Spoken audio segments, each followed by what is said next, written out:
ত্রিভুজ এবিসি এর কোণ সি সমান 2 ইন্টু কোণ এ এবং কোণ বি সমান 3 ইন্টু কোণ এ হলে ত্রিভুজটি কী প্রকৃতির হবে।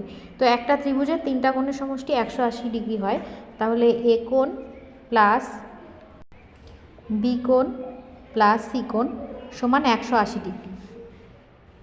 এবার এ কোণই থাকলো, বি কোণের পরিবর্তে লিখছি 3 ইন্টু এ কোণ প্লাস সি কোণের পরিবর্তে লিখছি 2 ইন্টু এ কোণ সমান 180 ডিগ্রি। বা তাহলে 3 2 5 আর 1 6, 6 ইন্টু এ কোণ সমান 180 ডিগ্রি। বা এ কোণ সমান আমরা পাচ্ছি 180 ডিগ্রি বাই 6 অর্থাৎ 30 ডিগ্রি। তাহলে এ কোণ পেলাম 30 ডিগ্রি। তাহলে বি কোণ কত হবে?